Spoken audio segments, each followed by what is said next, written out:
မေတ္တာဆိုတာကုသိုလ်ပဲလေမေတ္တာဆိုတဲ့ကုသိုလ်ကိုမြတ်စွာဘုရားအကြောင်းဆောင်လှူတဲ့ကုသိုလ်တွေတောင်ကြီးတယ်လို့တကယ်အင်အားပြေလာပြီးကြီးတယ်လို့ပြောတာနော်အင်အားကြီးပြီးတော့ဆံအဆင့်ထိအောင်ရောက်သွားရင်ကြီးတယ်လို့ပြောတယ်အော်မေတ္တာပြောမယ်ဆိုရင်တော့မနောကမယ်လေဘာဝနာဖြစ်သွားတိဒါနသီလဘာဝနာဆိုရင်မေတ္တာဘာဝနာအစဉ်တိုင်းပြောလိုက်မယ်ဆိုရင်လှူတာကဒါနစောင့်တည်ပြီးကျင့်သုံးတာကသီလကိုယ်တဏ္ဍမှာ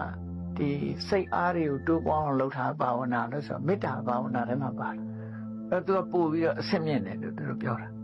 အဲ့တော့အိမ်နေရင်လည်းကုသိုလ်ရပါတယ်အလုပ်လုပ်ရင်လည်းကုသိုလ်ရပါတယ်ခုနပြောတဲ့အတိုင်းကိုကျင့်တရားမပြတ်စီးပွားရှာမယ်ဆိုရင်ကုသိုလ်တွေရနေမှာပဲစိတ်ချနတ်ပြည်လောက်ကတော့အလွယ်လေးနော်ဒီတိုင်းနေသွားလို့ရှိရင်ကုသိုလ်ရသွား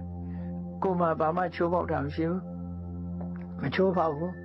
ငါးပါးသီလစောင့်တည်ထားလိုက်တယ်သမာဒါနစေတနာစောင့်တည်ထားတဲ့ကုသိုလ်လို့ခေါ်တယ်စောင့်တည်လိုက်ရင်ရတဲ့ကုသိုလ်ကသမာဒါနစေတနာကုသိုလ်စောင့်တည်ထားတဲ့အချိန်ကကုသိုလ်တစ်ခုတရားလေးတွေကိုတတ်ဖို့ကြုံလာလို့မတတ်ဖက်နဲ့ရှောင်လိုက်ရင်ဝိရတိအနန္တိပါဒကရှောင်လိုက်တာအဲ့ဒါကြောင့်ဝိရတိသီလဖြစ်တယ်ခုနတော့ကစောင့်တည်တော့ကစေတနာသီလနော်ရှောင်းကြိုက်တဲ့အချိန်မှာစောက်တည်သည်ဖြစ်စေမစောက်တည်သည်ဖြစ်စေတနာပါတယ်မလုပ်ပါနဲ့ဆိုဝိရတိဖြစ်သွားသူများပစ္စည်းလေးတွေ့တယ်မယူဘူးရှောင်းလိုက်တဲ့ပိုင်ရှင်ကိုပြန်ပေးတယ်ဒါဝိရတိသီလအယက်သေးစားတောက်စားဖို့ကြုံလာတယ်မတောက်ဘူးရှောင်းလိုက်တဲ့ဝိရတိသီလ